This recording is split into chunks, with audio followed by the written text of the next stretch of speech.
এই যে কয়দিন আগে শরীফ ওসমান হাদি জুলাই যোদ্ধা তরুণ বিপ্লবী দুনিয়া থেকে চলে গেলেন।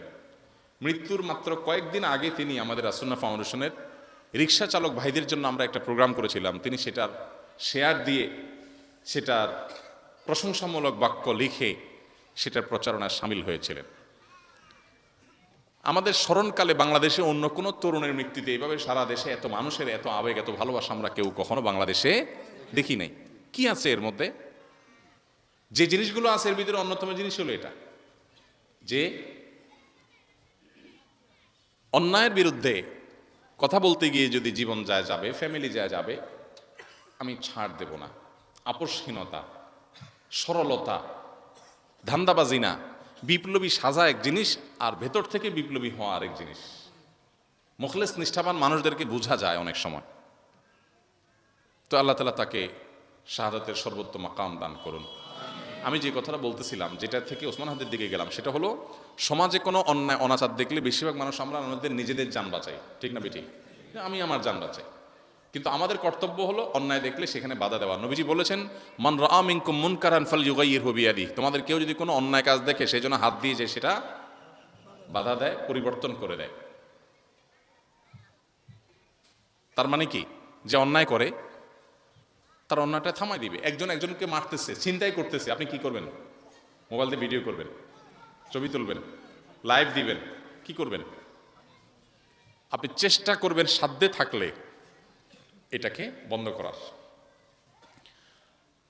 ফাইল্লাম ইয়াস্তাতি, যদি কেউ হাত দিয়ে এটাকে পরিবর্তন করতে না পারে, ফাবিলিসানিহি, তাহলে সে মুখ দিয়া ওই অন্যায় কাজটা পরিবর্তন করার চেষ্টা করবে। ফাইল্লাম ইয়াস্তাতি, মুখ দিয়াও যদি পরিবর্তন করতে না পারে, ফাবিকলবিহি, তাহলে অন্তর দিয়ে সেটাকে পরিবর্তন করার চিন্তা, পরিকল্পনা, প্ল্যান করবে, অন্তর থেকে ঘৃণা করবে। ওয়াযালিকা আযআফুল ঈমান, এটা হলো ঈমানের সবচেয়ে দুর্বল স্তর। আমাদের সমাজে বহু অন্যায় অনাচার হয়, দেখেও আমরা সবাই থাক, আমার দরকার কি, আমার তো কিছু হচ্ছে না। এই মানসিকতা আছে না নাই? একজন ছিনতাইকারী একজনকে হয়তো ছিনতাই করে সব নিয়ে যাচ্ছে, আসলে সবাই তাকায় রয়েছে, সবাই একটু আগে আসলেই কিন্তু ছিনতাইকারী পালা যায়, কিন্তু আমরা আসি না। এই যে যুবকরা আমাদের গানের আওয়াজে এলাকা ফাটায় ফেলাও, বহু আকাম হয়, অপকর্ম হয়, অন্যায় হয়, কই সেখানে গিয়ে তোমার যৌবনের জোশটা দেখাইতে পারো না যে অন্যায় আমি করতে দেব না, আমি রিস্ক নিব। সেই যুবক কি আছে আমাদের? নাই, সমাজ থেকে হারায় গেছে। যুবক ভাইরা, পাগলামি করার নাম তারুণ্য না, পাগলামি করার নাম জীবন না, হেয়ালিপনা করার নাম জীবন না। মজমাস্তি করলাম, ফুর্তি ফার্তা করলাম, গান বাজনার ভিতরে ডুবে থাকলাম, বন্ধু বান্ধব নিয়ে আড্ডা ফাড্ডা দিলাম, মাস্তানি মাতবরি করলাম, এগুলোর নাম জীবন না। জীবন হলো আল্লাহ যে যৌবন দিয়েছে এটাকে আল্লাহর কাজে ব্যয় করা, আল্লাহকে সিজদা করব, আল্লাহর ইবাদত করব, আল্লাহর গোলামি করব, সমাজের উপকার করব। একটা রাস্তা ভেঙে গেছে, 10 জন যুবক মিলে রাস্তাটা বাদাই করে দিব। একটা মাদ্রাসা শুরু হয়েছে, সেটার কাজ একটু আগায় দিব। একজন মানুষের প্রতি জুলুম হচ্ছে, তাকে জুলুমের হাত থেকে রক্ষা করব। আরেকজন মানুষ হয়তো অসহায়, তাকে একটু সাহায্য করব। একজনের বোঝা অনেক ভারী হয়ে গেছে, 2 জন 3 জন যুবক মিলে তার বোঝাটা বহন করে দিব। এটার নাম জীবন। আমাদের যুবকদেরকে আজ পশ্চিমা পৃথিবী শিখাইছে, মোজ মাস্তি করো, ফুর্তি ফার্তা করো, উল্টাপাল্টা ইউ মার্কা চুল রাখো, গান গাও, মোজ মাস্তি করো। আরে ভাই, মোজ মাস্তি করা আর ভোগ করা এগুলো তো পশু পাখিও পারে। মানুষের সন্তান, তার সার্থকতা কিসে? শরীফ ওসমান হাদিরা দেখায় গেছে জীবন সার্থকতা কিসে।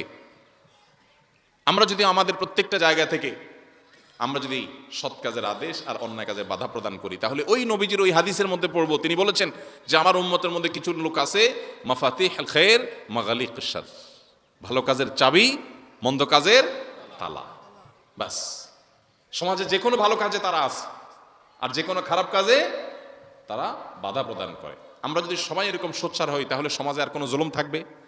কেউ মাস্তানি করতে আসছে, সমাজের সবাই যদি বলে না মাস্তানি চলবে না, একজন নিরীহ মানুষের উপর মাস্তানি আমরা সহ্য করবো না, আমরা যদি দাঁড়ায় যাই, তাহলে আর মাস্তানি কেউ করতে পারবে?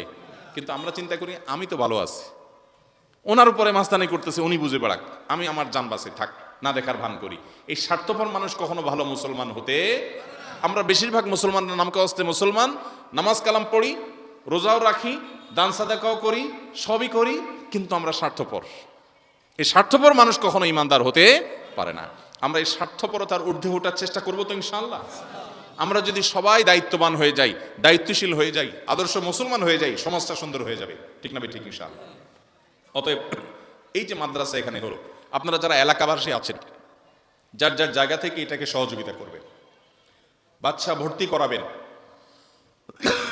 এবং পারলে টাকা পয়সা দিয়ে সহযোগিতা করবেন, বুদ্ধি পরামর্শ দিবেন, আর কিচ্ছু পারেন আর না পারেন অন্তত এটার কল্যাণ কামনা করবেন, মনে মনে ভালো চাইবেন।